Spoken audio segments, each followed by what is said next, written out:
This is the world famous Springfield Mile. Boy, some of the motorcycle racing and the Silver Crown racing and even midget racing back in the day. You can just about hear the engines. And a guy that can always hear the engines, George Ruzic IV. Who's that guy even? Nobody knows who that guy is. So he goes by the name of Flea. Have you heard of him? All the interviews I've ever done, I've never told anybody my real name. So I won't tell anyone. You're exclusive, I guess, buddy. So, fourth generation. Yep. Czechoslovakian background. That's what they tell me. Great-grandpa. My great-grandpa come over on a boat in the 30s. My grandpa, I think he was born before he got here, but he spoke good English. I never knew my great-grandpa. My great-grandma spoke really broken English. She passed away when I was about 3.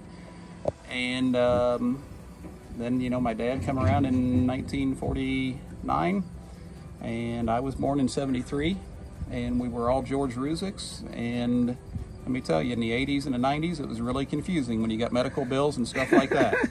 Or somebody called the house and wanted to talk to George. So I grew up right here in Springfield. I've lived in Phoenix.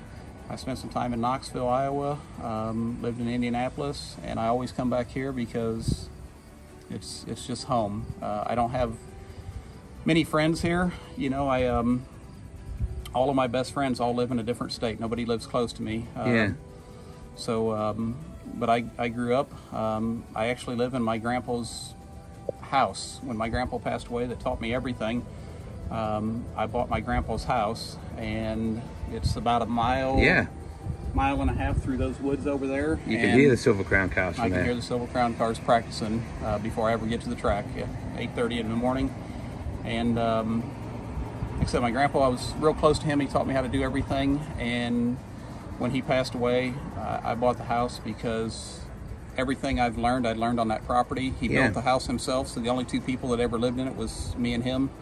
And he was one of those people that could just figure anything out. So, you know, he laid every brick on the house, built everything by himself, self-taught welder. He was a crane operator by trade, and taught me how to weld.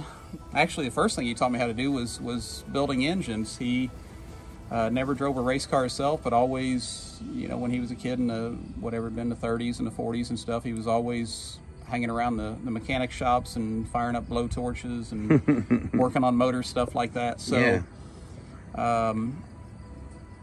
he learned how to gas weld at a young age with acetylene torches and was really good at that.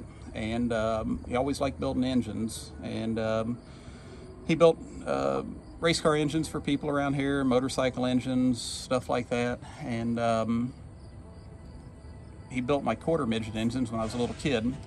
And by the time I was 9 years old, I could assemble a motor. And he always told me it doesn't matter if it's a 1-cylinder motor, Briggs, or a V8. He said, you get the first cylinder right, the rest will fall into place.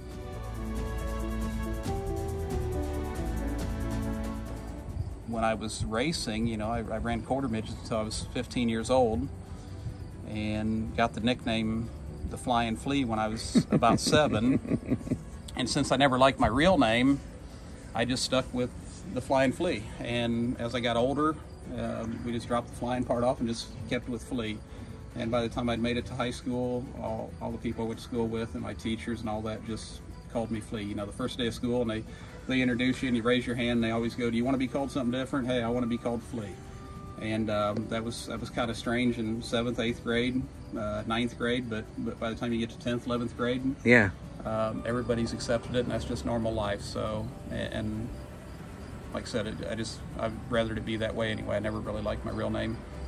And so after my grandpa taught me about the engine stuff, you know, then he bought me a wire welder, and I was 10 years old, and bought me a little 110 Miller wire welder, and it didn't have enough balls to really weld anything other than sheet metal. So then he took it back into the welding shop, which is the same welding shop that I do business with to this day, and traded it in, got a 220 version, and I still have that welder. Right here. How rock star is the pink race suit, mate, and the speed dealer sunglasses, Flea? Yeah. So what this equipment here is pretty special to you. So like this lathe over here was my grandpa's. Yep. And then that welder right there was the one that he bought me when I was 12 years old, and I learned how to TIG weld on that welder, and that's what I still use every day. He'd be pretty proud, mate. No, he wouldn't. Yeah. He wasn't that guy. It was. He might not have told you, Flea, but he'd be proud. Yeah. He might not have told you. I don't think he ever told me he was proud any time during his life. Doesn't mean he wasn't. No, you're right. Tough love's what they call it. Yeah. Love it.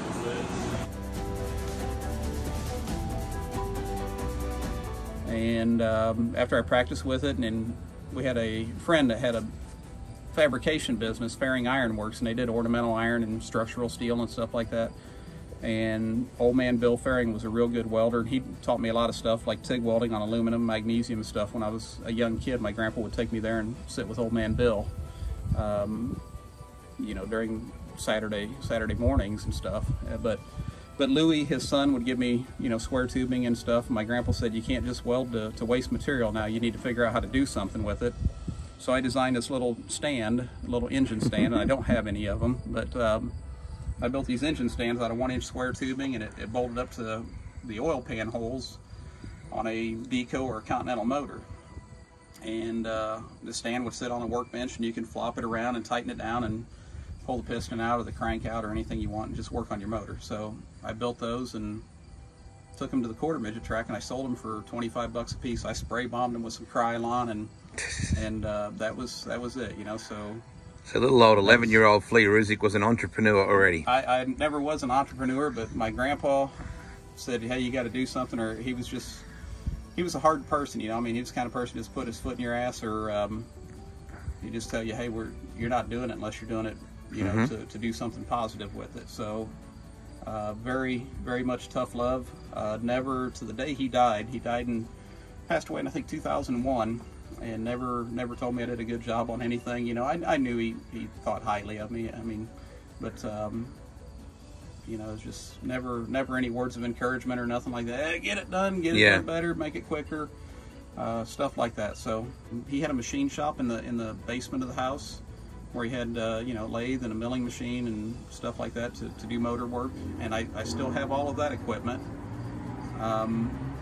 But the welder, I could only get out there on Saturdays when either my grandpa would come pick me up or my mom or my dad would take me there. So I only got to weld, you know, maybe an hour or 2 hours on a Saturday, you know, whenever I could make it there. And a lot of times during Saturdays I was quarter midget racing as a kid. So I would say I didn't get really good at TIG welding until I was probably 16, 17, until I was old enough to drive and go there and do things for myself. And then when I got out of quarter midgets, I got a midget, and my very first midget was one of Keith and Rusty Coons's. It was probably their first midget, or one of their early ones before they started becoming successful, you know, and getting race cars and stuff.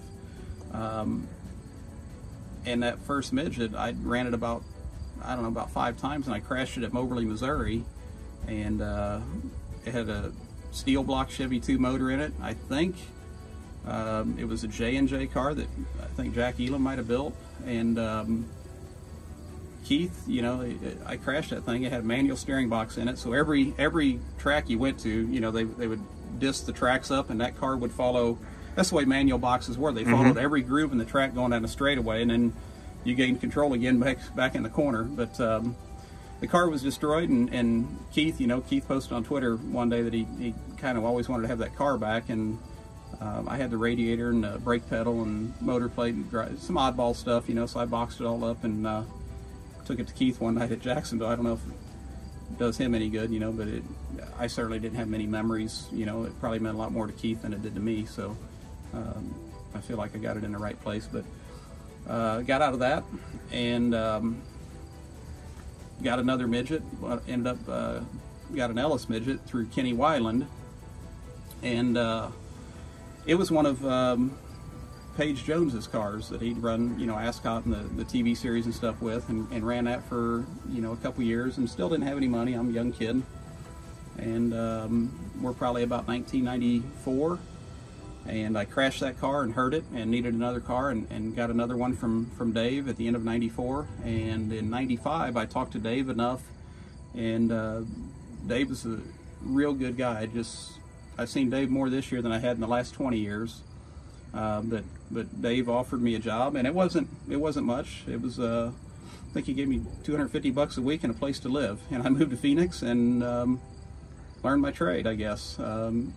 He showed me, you know, how they build race cars there, and I'd work on a milling machine making torsion arms and axle brackets and stuff like that, and bending bumpers and Nerf bars, and I was out there for about a year and got homesick and moved back home. And then about 1997, Wayne Simmons, Lisa French, actually I'd raced quarter midgets with Lisa French, and she was married to Wayne Simmons at the time, and Wayne had a shop in Knoxville, Iowa, building sprint cars, twister chassis, and Wayne wanted to get into building midgets, so I thought, man, this could work out. I ain't got any money, I could use a car, and so I went over there and built my first midget, and did that, and I helped Wayne build, and I spent a lot of time in Knoxville for, you know, 1997, 98, and helped Wayne build, you know, half a dozen midgets on the weekend. I was still working in body shops at the time, and would go over there on the weekends and work.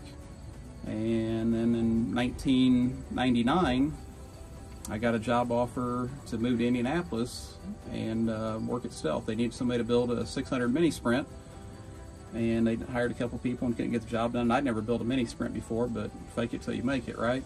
So I ended up built the mini sprint, and that went good. And then they wanted to do quarter midgets, and they wanted to do, their whole goal was to build quarter midgets, mini sprints, midgets, sprint cars, silver crown cars. I mean, they wanted to get you from the start of your racing career until you either retired or got killed, I guess. So, you know, doing that, I built mini sprint for 600 for Kevin Swindell, and that was kind of cool because I'd always looked up to Sammy. You know, as a kid, you know, you had Steve Kinzer and Doug Wolfgang and Sammy, and I was always a fan of Wolfgang's because he was just so personable and polite and well-spoken, and Sammy, but I always took a liking to Sammy, you know, because of how neat and clean he kept his operation. He did a lot of the stuff on his own, developed ideas. I mean, so that I leaned that direction because I was just kind of like Sammy's thought process and the way he did things. Got to work with Sammy when put Kevin 600 together, and then I remember I got a phone call one day, and here's Sammy, my childhood hero. You know, I get a phone call, and it's, hey, Sammy Swindell's on line one. You know, like, hey, what's going on? He's, how do I set this car up? And I was like, what? You're fucking Sammy Swindell. You don't need me to tell you how to do something. And he said, no, I need, you know, blocking points, how to start it, and ride heights and stuff like that. And so we did that, and that was neat, you know. Like I finally reached a certain point in my life where, you know, a lot of the people I looked up to, you know, I was able to talk to them and stuff. And believe it or not, I'm kind of an introvert. I'm not one to go over and introduce myself to people. I haven't been that way until lately. And after you start a business and you realize how hard it is to meet people and get customers, you realize that, hey, I got to go out and put myself up front and talk to people and shake hands and do all the things that, you know, just scare the shit out of you. So I leave Indianapolis in 2001, worked there, did a bunch of stuff on, you know, whether it be midgets, sprint cars, helped Paul White, did a bunch of work on Paul White's Silver Crown car, and that's how I'd met Paul, and that was the year he'd won the Silver Crown Championship also. And that year, like 2001, I had a chance to either go to Knoxville with Sammy, which, like, man, at that point I'd never been to the Knoxville Nationals before in my life, and it would have been 2001. Or at that time we built sprint cars for Stephen Graham, and Barry Graham run the Richard Petty driving experience. So I had two options. I can either go to Knoxville, like, man, this is cool, or Barry Graham said, hey, if you come to Indianapolis, we're running the driving experience out there, I'll let you drive one of the cars at Indy. And I'm like, when does either of these things happen? So I thought, man, I could probably always end up at Knoxville and you know, do something like that, but I didn't think I'd ever get to go around the brickyard again in a car, so I went and did that. And not long after that, I left Indianapolis, and my grandpa had passed away, and I moved back home. And all the money I'd made pretty good while I was there building race cars, but I pissed it all away just being a young kid. And I moved back, and I had $1,900 to my name. I moved in with an ex-girlfriend and started out in a two-car garage that was behind my grandparents on my mom's side's house, which is always where I ran my race cars out of, my midgets. So I had a welder there, and I had a lathe and some stuff, and like, man, I got to start a business. And I was just at a point where I didn't want to work for anybody anymore.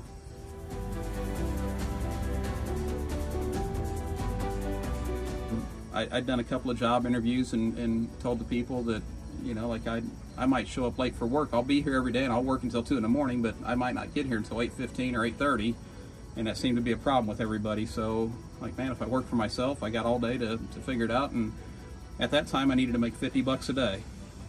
And I thought, man, if I can make 50 bucks a day, and if I'm awake for 16 hours, I got 16 hours to do it, right, Wade? So it shouldn't be an issue. You know, $3 an hour is all I got to make. And started out, built some bumpers and nerfs, and started building quarter midgets.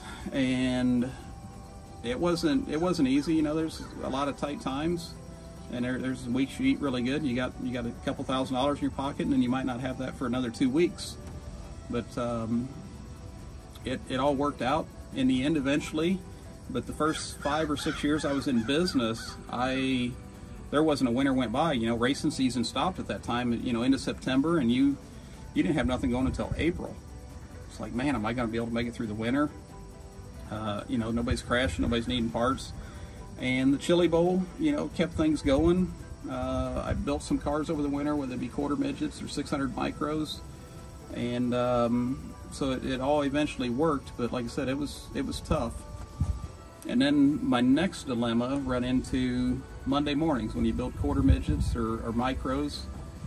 Every Monday somebody's calling you, and hey, my kid's great. You know, you got to hear that my kid's better than everybody else out there, and you got to listen to those stories. And they're a customer, you know, you got to listen to it, right?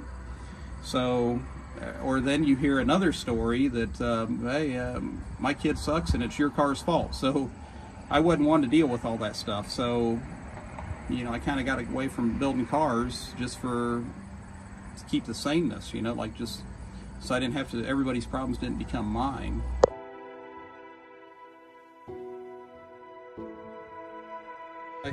Doing the parts thing, and that's working out really good. And you know, it's still tough to make a living, but so I'm at Jacksonville Speedway one night, and I just happened to bump into Joe Loyette. And Joe, me and him were standing on the fence, and he knew I built parts, and he knew his son Brad tore up a shitload of them. So Joe introduced himself, and I started building some parts for him. And through that, later on in the year, he was having some problems with a mechanic or whatever. He needed some help, and he's like, you know, hey, go on the road with us for a weekend and take a look at my operation. And I said, man, Joe, that ain't what I do. You know, I build parts. Yeah. I'm not a mechanic. I'm not, you know, on that level. And he said, just go with us, you know. So I went, and we went to Beaver Dam, Wisconsin. We went to Sun Prairie, and you know, I overlooked, you know, how things was getting done, and like, man, you know, like I think, you know, this could be done better. That should have been done. You know, this is the way I'd have done it. And Joe said, why don't you come on the road and work for us? And I said, man, no. You know, I got Michelle's at home, a couple of kids. You know, I got responsibilities now. I got a business, and I can't put all my eggs in one basket. You know, like and just leave my business unattended. You know, like wasn't much, but it's all I had. And so ended up, I told Joe, I said, you know, there's only 5 races left at the end of this year. You know, if you need some help, I'll do the last 5 races with you, and then that'll give you all winter to find somebody. Well, the way it worked out is we won 3 of the last 5 races. Yeah. And I tell you what, like, getting your picture taken is cool at the end of the night. You know, it doesn't matter if you're driving or you know, if you built the car. If you're in victory lane. Yeah, you know, you know that night you did something better than everybody else there could do. You know, you executed better. So I thought, man, this is kind of cool. So eventually I become a crew chief, and still ran my parts business. My parts business was getting better, and then the crew chief stuff supplemented that. So I'm living better now, right? Doing things, traveling more, getting to see the world. We eventually, Brad and I, we had a season. We won 21 features that year. Won a race of champions at the Chili Bowl. And after the year we had, you know, we went about 5 months down the road the next year, and we couldn't stand to be around each other. And so I'd worked for, you know, Austin Brown, Zach Dom, and over the years, you know, we'd had, you know, Darren Hagen in the car, won a championship with him. Won a couple championships with Loyette. Won one with Logan Seavey in his rookie year. Yeah. So started building cars. Started out of necessity. You know, started building. Kenny Brown talked me into building cars, and I said, "Man, Kenny, I've been down this road, and I don't want to deal with people." And so he said, "Well, we'll market them and sell them and all that." So we did the Boss chassis deal, and overall, we built 239 of those cars. Wow. And then, you know, through all that, you know, I got to go to New Zealand and go race in Australia. And man, from an 11-year-old kid to be able to, man, I'm seeing the world. I've been to, I don't know how many racetracks, from whether it be, you know, from Pennsylvania to California to, I mean, and I've rubbed elbows with, you know, a lot of the people that you looked up to, like as a kid. Like, and now you call them or you text them, and so it's weird how life has worked out. I just wanted to make $50 a day, you know? And now, $3 an hour. Yeah, and now you wake up and you have race cars sitting there, and you have you know, fabrication business and people working for you, and now, you know, $50 a day, you know, wouldn't even unlock the door on the bathroom or anything, you know. Just it's amazing how much stuff costs and stuff like that. But through all my racing stuff, I ended up, I bumped into a guy named Steve Reynolds, and Steve was, he's a hard-headed prick just like my grandpa. And Steve, me and him, started out building some go-kart stuff for him, and he got interested in the midget stuff, and he had Colby Copeland run an outlaw car for him before. And so we put a midget together, and I told Steve, I said, "Man, you know, if you want to build a midget, you want to try this, I'll help you any way I can." And you know, and so we just started a racing team, you know, and I started building cars, and he started buying motors and trucks and trailers, and stuff showed up, and you know, at one time, you know, I had Trey Gropp and Hoover and Amber Balkin and Zach Dom, and I mean, I was unloading 4 cars a night, and it's a lot of work.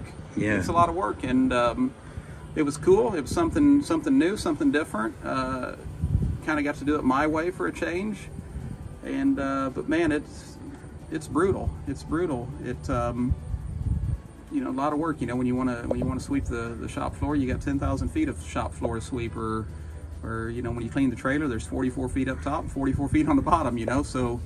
It's a lot of work, and anytime, you know, Steve, eventually our lives have changed. My dad passed away, and I told my dad I'd take care of my mom. So my mom and I, she was one of the people that if you didn't do it her way, she was pissed at you, you know. So her and I had a rocky relationship. Good mom, just had a rocky relationship, and she had a seizure back in March of this year, and she was in a coma for a couple of days, and when she woke up, her and I have not had a crossword since then. Yeah, I mean, we've it's the mom I wanted for the other 30 years of my life, and you know, I'm enjoying that right now.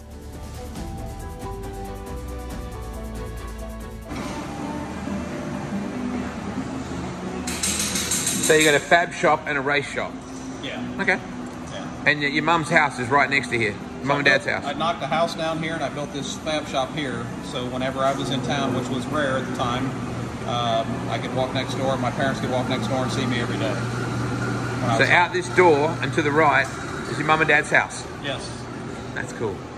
Family's obviously very important to you, Flea. It's I like staying with my roots. Like I said, the house I live in was my grandpa Ruzic that you up there in the picture. That's where I learned everything. That's where I learned how to assemble a motor, or how to weld, stuff like that. Everything I learned was right there on that property. So when my grandpa passed away, I bought the house, and that's where I live today. And like I said, when I come home, I could be gone for a couple of weeks or a couple of days or whatever. But when I come home in my driveway at 2 o'clock in the morning, every good memory of my childhood was right there. So it's to me, it's the happiest place there is for me. You're a sentimental old bastard these days, aren't you? Yeah. Don't tell everybody that. Sentimental's good, man. Don't worry.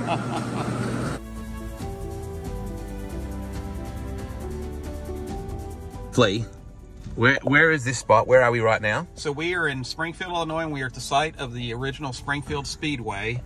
We are driving up what would have been the back pit entrance. Huh. And when you get probably about right in here, yep, would have been the back ticket gate. No way. About right here, okay? And then I would say... There's no evidence that there was ever a speedway here. No, nope. And where that dumpster is would probably be the start of the back straightaway grandstands.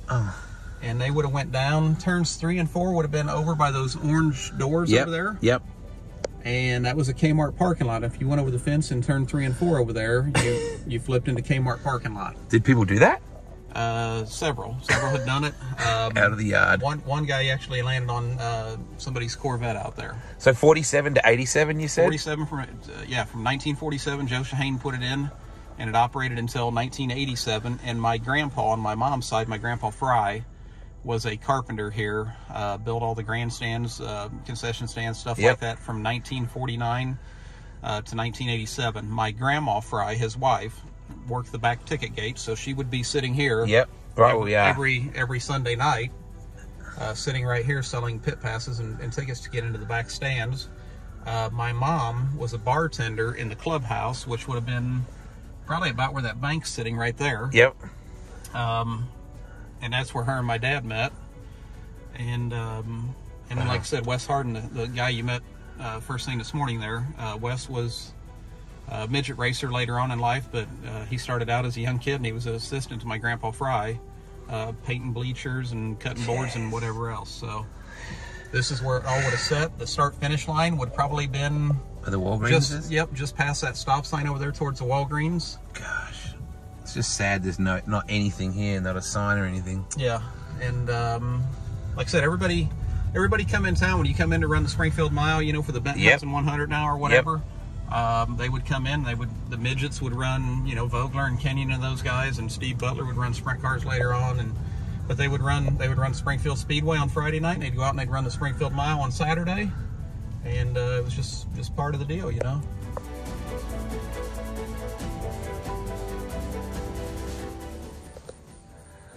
So that was Mom and Dad's house? Yeah. So I started my business actually 20 years ago in that garage, right there on the right, and just started building race car parts. I had 1,900 to my name, bought $880 worth of tubing, and I'm gonna see if I can figure out how to make 50 bucks a day to keep myself floating. And that would have been around 2000, 2001, somewhere in there. 22 years ago. Yeah, yep. How's it working out for you, mate? Did you get your 800 bucks back yet? I pissed it away on dinner. Pissed it away on dinner this week. But her parents, my grandparents on my mom's side, lived there. So my mom was actually born on that property. And then, like I said, I bought a house here and knocked it down so I can build this shop here. And you know, at that time, life was getting busier, and I'd never see my parents if I wasn't here. So. Just kind of worked out good. So you knocked down someone else's dream to build yours. Yeah, yeah. Look, I found these old photo albums, and if I can find the picture, this might take a bit. These were old stuff. That was my dad when he was a go-karter. Whatever. This looks like it's 1961. But there is a picture of my dad's sprint car sitting out here in front of this property. It's a shame they don't have photo albums anymore. Yeah. And like I said, I just is that your dad in that cart there? Yeah. He was all in that thing. Yeah, he was. There was no room. He looked like Robert Blue just wearing that damn thing. He was the size of the car. But it's wild because I just found these after my dad had passed, and I never knew they existed. And now that I see that they're here, I have so many questions, and of course there's nobody here to answer them. That there was my dad. That'd be my grandpa Ruzic, and this barn here still sits on my property to this day. And in that barn right now I have my very first quarter midget, a frame and a body and stuff like that. The very first car that I ever had is sitting in that barn right now. I've never touched the barn. My grandpa used to keep an old Alice Chalmers tractor in there, and so it just kind of sits there as is still. And that barn was, when the Ruzics come over from Czechoslovakia, they owned, like, basically where my neighborhood is. They owned all that property, and all of the Ruzics got a piece of the property. Yep. You know, as they got older. Of course, by the time it got down to me, I had to buy my piece of property because the rest of them all pissed it away or sold it or whatever. But that barn would have been my great-grandfather's barn, and they put it on a trailer and carried it down the block or down the street or whatever to put it where it sits now. That's cool. So that's your dad in the front. And that's Terry McCarl's dad in the back at the Springfield Mile, 1975. Look at that old handwriting too. You don't see handwriting like that anymore either. No, it's another dying art. Yeah. Look at those eyes. Leonard's got a bit going on inside that cockpit. Look at him off to the side inside that thing. I guarantee you he's saying a cuss word in there too. They're all bolt-on roll cages too, yeah? Yep. So this one here, my grandpa built that, and it was made out of black pipe that he got off the job site somewhere, I'm sure.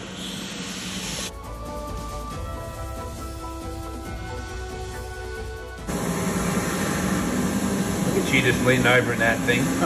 It would have been, I think, Broadwell, Illinois, 1987.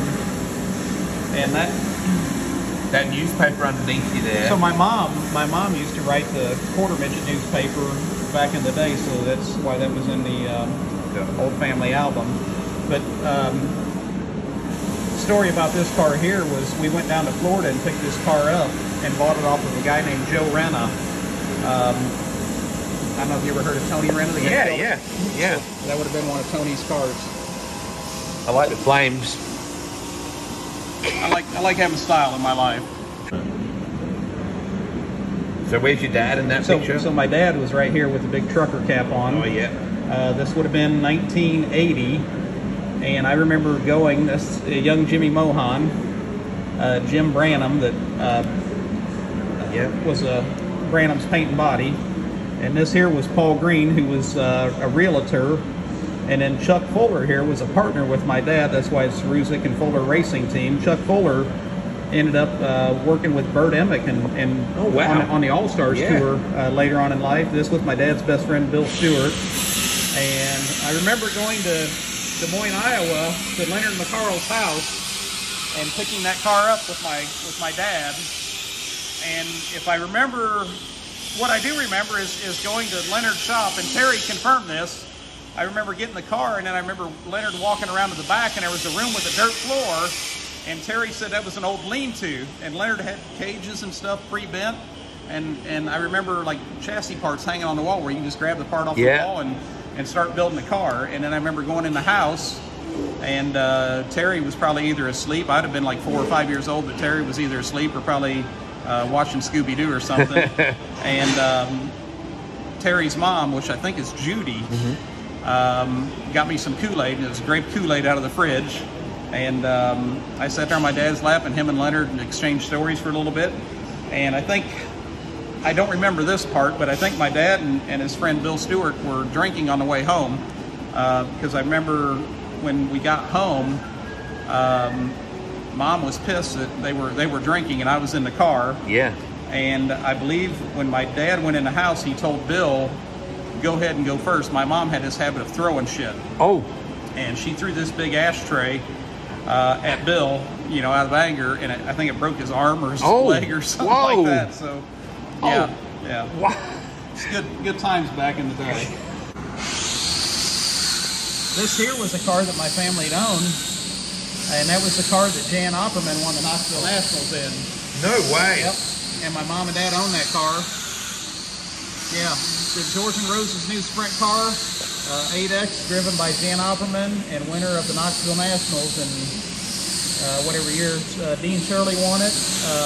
Ran that car and won a feature in 1978 in it. And my dad got hurting for money and he sold that car, and I have no idea where it ever ended up at. And that would have been, that's my mom back in whatever, 1979.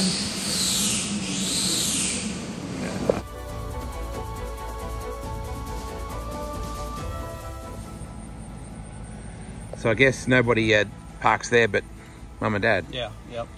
But the station wagon, Tucker Klossmeyer had found that, and he sent a picture of it to me, and it was for sale on Facebook Marketplace, which I don't have Facebook, but for like $500. And I told Tucker, I said, buy it. I want it. You know, and I'll get it at the next race. So Tucker ended up, are you serious? I'm like, yeah. So he ended up, he bought it and brought it to the next race, which would have been Little Belleville, Illinois. And I picked it up there and drove it around for a bit. And then everywhere I took it, everybody wanted to buy it. So then that's how I kind of got the idea, well, maybe I'll just sell it, pass it around a little bit. And but it's a Brady Bunch. She's too nice, man. I hate giving it away now, so I just keep it. So here she is. For some reason, I see Chevy Chase when I think of this bit of Lampoon's Vacation. No, it ain't nothing like that. That was a disaster. This thing here is a classic. So what is she? 89 Ford Country Squire. Is that real lumber down the side, the old panel timber side? That's as teak as it gets. Yep. Teak. It's patina is what they call that. Is that right? When Yaley had it, it went to Off Axis Paint, and they did the pinstripes on it. You know what's cool about these old cars is the way they sound when you close the door. Everything's cool about these old cars. When you close the door and you hear that sound. Check this out. Oh, that's the deluxe version. You guys ain't got that on Holden in Australia, oh, do you? No, that's Holden's a piece of shit anyway. I'm a Ford guy, mate. So close it. Let's hear that sound. Yeah, baby. Clunk. Yeah, baby.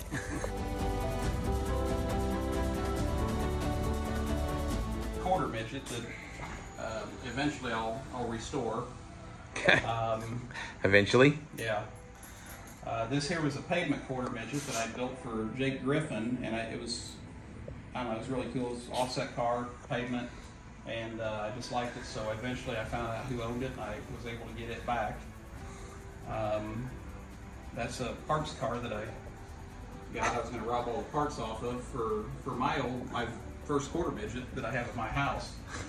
And when I got that car, I started looking at it, and it turned out that was Michael Lewis, you know, the pavement midget racer. Yeah. That was his car. So I told him, man, if you want it, probably. Yeah. I'm gonna scrap it, you know, so it's gonna be worth more to you and your family than it would be to mine. I just want the parts off of it. So.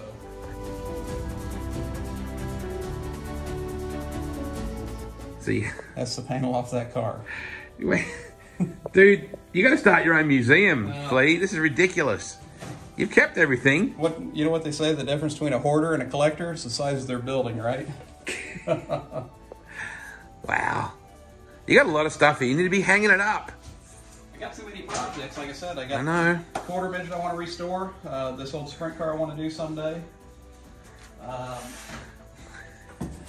Let's see what we got here. That was me at the Chili Bowl, 1993. Don't remember how I did. This here was a micro that I'd put together, and it was a run what you brung race. Clearly. Just a DuQuoin.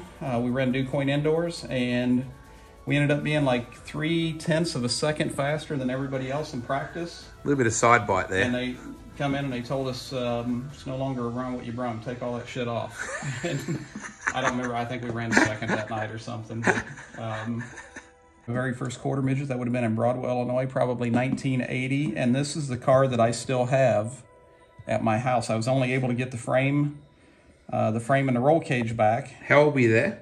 7, 6.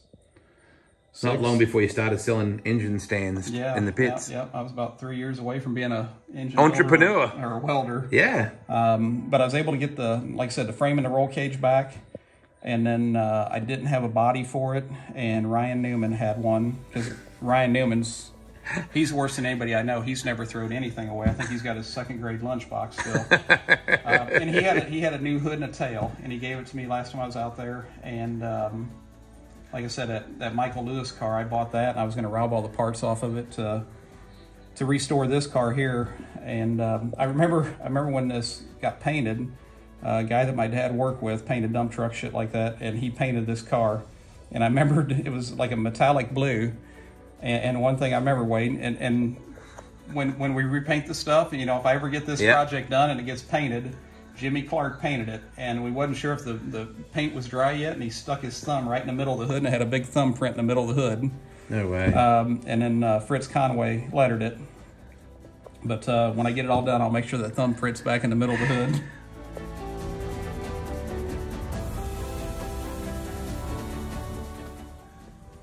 How cool is that headstone? Look at that there. So years ago in life, this would all creep me out. But as you get older, you look at life from a different angle. And like I said, my grandfather worked for Joe Shahane for 40 years. And Joe Shahane was the owner and operated the Springfield Speedway. And he also promoted the races and stuff out at the Springfield Mile. So cool. So that would be the grandstands at the Springfield Mile. And of course, Joe had his own midgets. Number 38, number 39 Offenhauser midgets. There's the numbers on them as well. And like I said, I have an aunt buried here. And so I remember when I was a little kid, you know, I'd have been about 12 years old and come to the funeral and all that stuff here, you know, because like I said, my grandparents and my mom both worked for him. And Joe was he was a neat dude, you know, always had a wad of money. He sold used cars and stuff on the corner and always had a wad of cash. And when I raced quarter midgets, I remember Joe would peel off $200 and here, go get a couple of tires for your race car kid and that's nice. Stuff like that. So. Huh.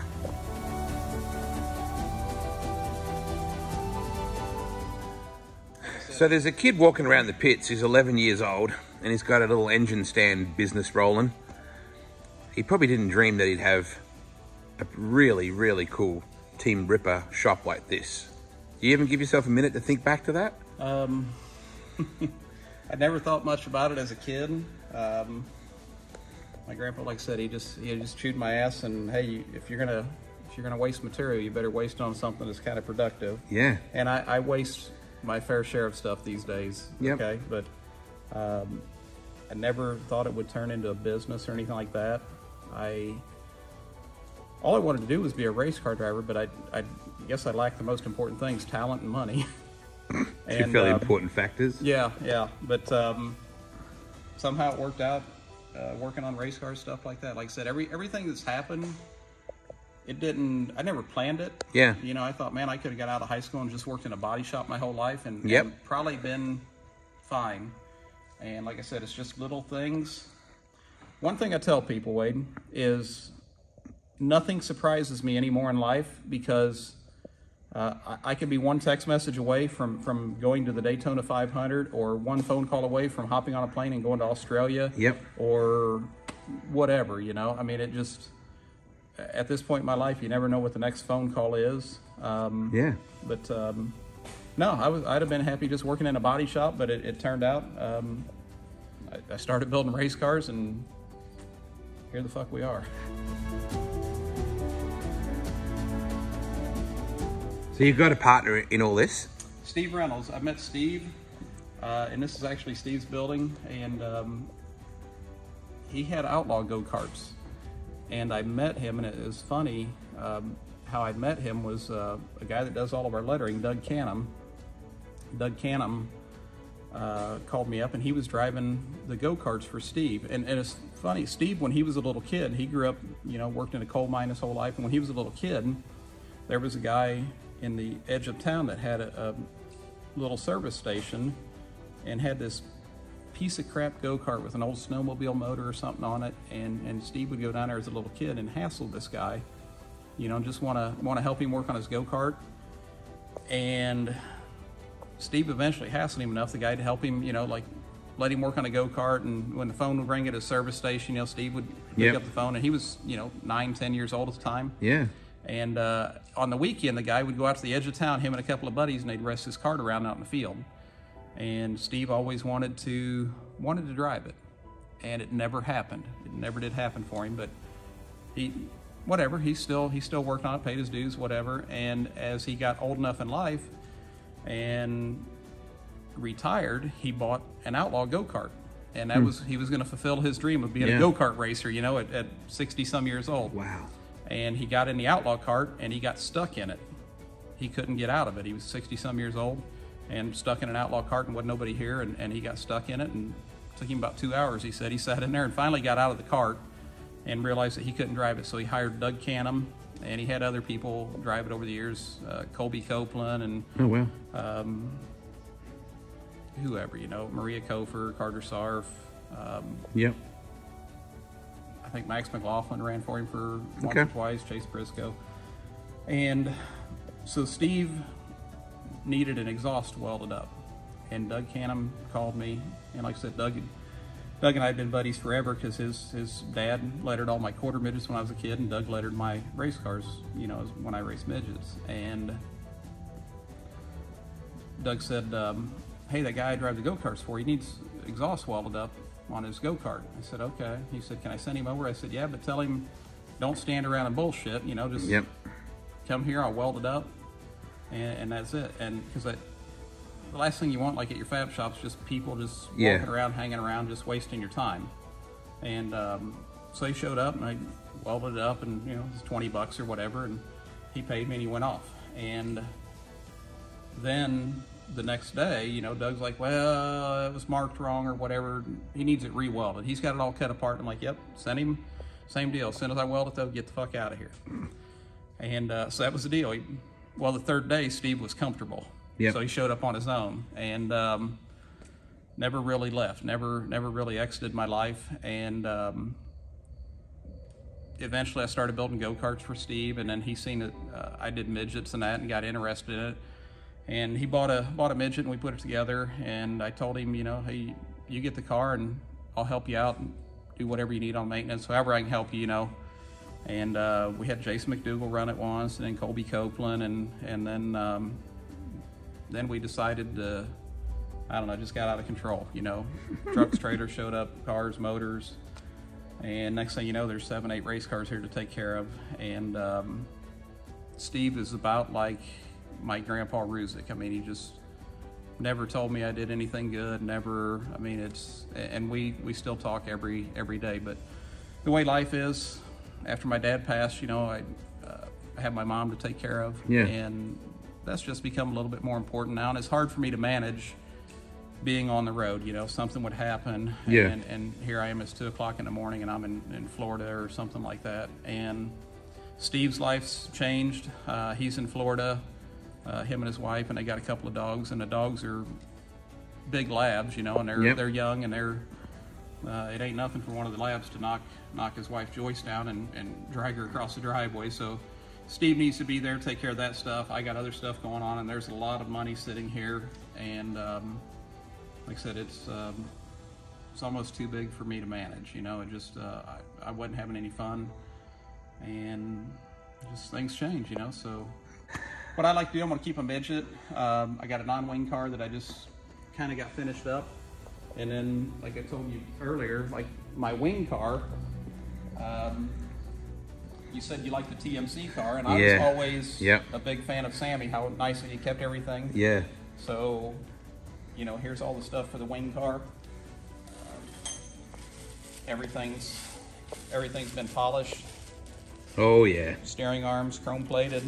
Swindell spec. Yep. Oh, wow. You never had no shit that nice, have you, Sammy? He can come back and drive for you. Be careful. Hashtag still winning. Yep. You know, good for him. It's yeah. I talked to the Chili Bowl this year. He's a. We talked about both of our moms and stuff like that, and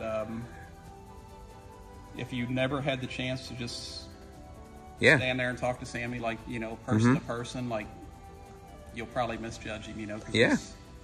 I think 2023 spec Sammy is very different to 1980 Sammy, though. He is. He's at a different point in his life. Yep. Like I said, I got to work with him in 2000 for a couple of days, you know, when we built Kevin's 600 car. And,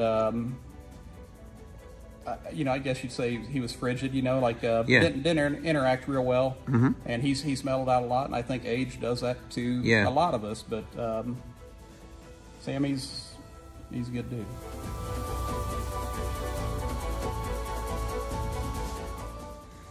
When you said there's more this way. So at one point, this was a motorcycle museum. Steve had a bunch of vintage racing Harleys, you know, like 40s, 50s, 60s, 70s Harley racing bikes. And so the work stand, stuff like that. He had a motorcycle sitting up here in the window.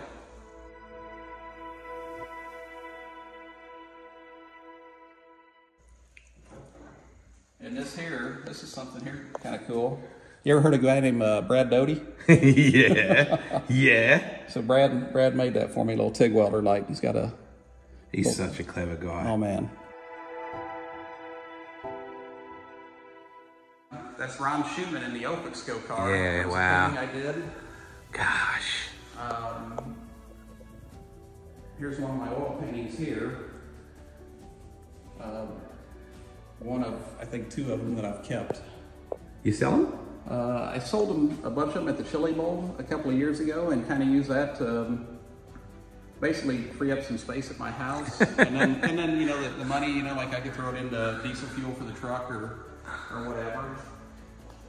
Oh, a bit of modern art over here, mate. So this one here is kind of interesting. So this here, when Dason Pursley got hurt, and he was sitting in a hospital in Arizona, basically paralyzed, I painted a picture of him I think it was him standing there in a driving suit or something like that. Yep. And I got an address and I sent it to him. And I told Dason, like, you know, it's bad enough staring at the hospital clock, you know, all day. Yeah. So here's something a little bit nicer to stare at. So I gave Dason, sent a painting to him, and never posted anything like that on Twitter, nothing like that. And then when Dason was doing his recovery, and he was working on his arm, and they made him do painting as part of his physical therapy. Yep. So Dason painted that in physical therapy, I believe, when he was in Atlanta, Georgia. Wow. And he took and signed the back of it and gave me one of his paintings. That's cool.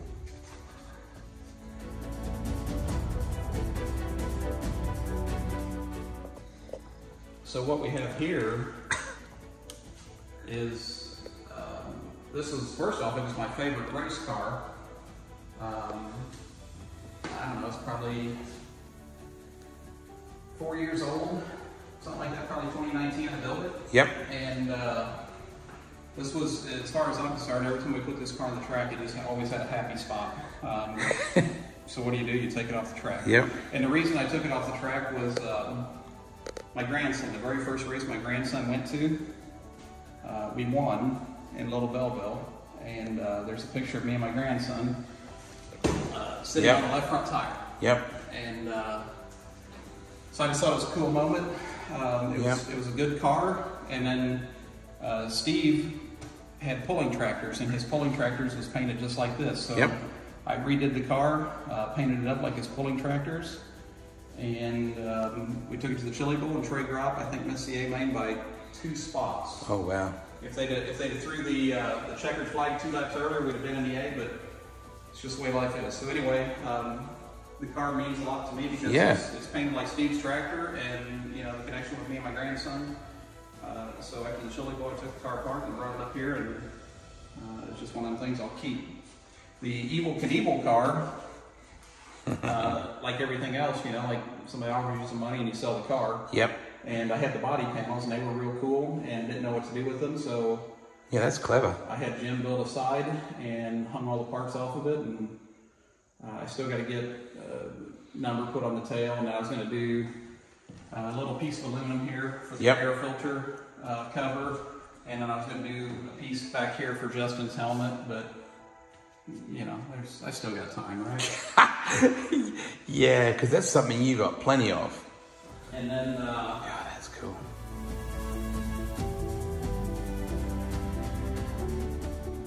So, I didn't quite expect the Springfield Mile to be this impressive from the outside. Wow. So, me and Michelle, like yesterday was our 19th year anniversary, Yeah, right? Congratulations, Michelle. So we met in this building right here. Did you really? Exposition building on September. Actually, we met on April 21st. What were you exposing in the exposition building, Flea? They had a every year for Secretary's Appreciation Day. Yep. They have a party. Okay. Yep. They used to have it downtown at the convention center, and that particular year they had it at the expo building. Yep. At the fairgrounds, where they have, you know, beer and booze and broads and bands and all that stuff. And yep. so I went there, you know, like any other guy, you think, hey, I'm going to meet Mrs. Right, right? Yeah. And, so what I bumped into was an ex-girlfriend of mine, and Michelle just happened to be standing there with her. And they got to talking about motorcycles, and somebody in the room had a motorcycle, and Michelle wanted to go for a ride. And that was my opportunity, my shy ass. To say, hey, said, hey, I'll take you for a ride. I have a motorcycle. She said, is it here? I said, no, but we'll go get it. And she grabbed me by the arm and drug me out in the parking lot, and we got in the truck and went and got a motorcycle and went for a ride. And wow. She was going through a divorce at the time. And so we just talked off and on, and we started dating, I would say September 20th. Whatever year that would have been, 2004 or something like that. Yep. And while I was at the Chili Bowl in 2005, she moved into my house. So she's, usually everybody moved out while I was gone at the race, and she's the first one that actually moved in while I was gone racing. So that's cool. It's all kind of worked out from there.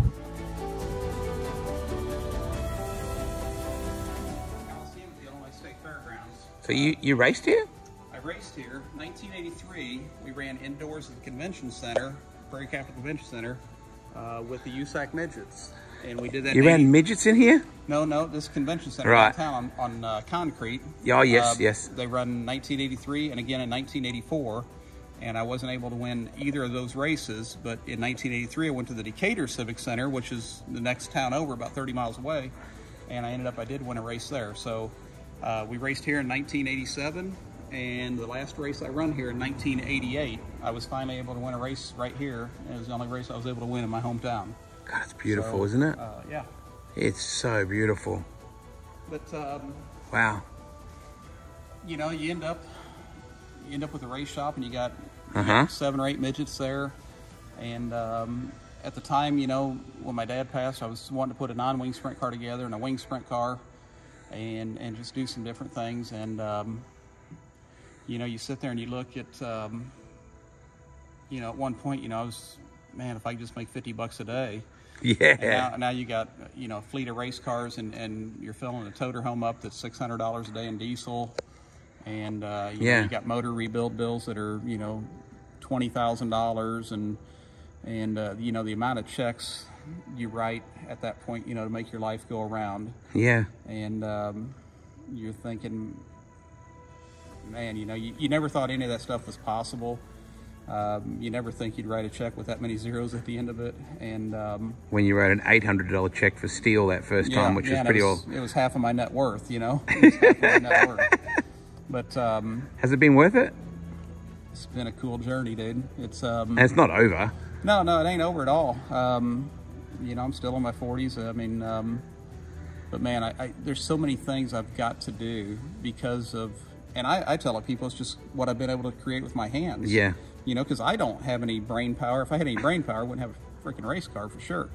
But you know, the things I've been able to create with my hands, whether it be building a race car, building a piece of art, or paint something, or play guitar, whatever it is, you know, things I've been able to create with my hands, people respect that. And you know, I've met a lot of people that led me to, you know, whatever. You know, I'm down on the start finish line for the Daytona 500, standing with Johnny Morris, or hanging out with Kelly Knievel. Yeah, or having dinner in Las Vegas with Evel Knievel's son, or you know, stuff like that. It's just, man, I never thought any of it be possible. You know, it's just, hell, I was just trying to race on my own, and you know, put a couple of bucks in my pocket and go have some fun on the weekend.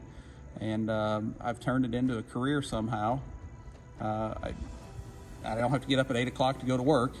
And in fact, when you text me at 7:30 like, this morning, I'm like, as 9:30 do. yeah, it's 9:30. And that was me compromising because I'm a 10 a.m. person. Yeah, okay. You know, there ain't nothing happening at 8 a.m. that can't happen at 8 p.m. So, but yeah, it's been cool, man. I got too many race car stuff to take care of. I need to downsize, get things more manageable. You try to hire people to do stuff, and nobody does it the way you want, and that's just goes through me. You know, I micromanage everything to death, and I want everything the way I want it. You know, so but in the end of it all, I've done a lot of things that I never thought I'd be able to do.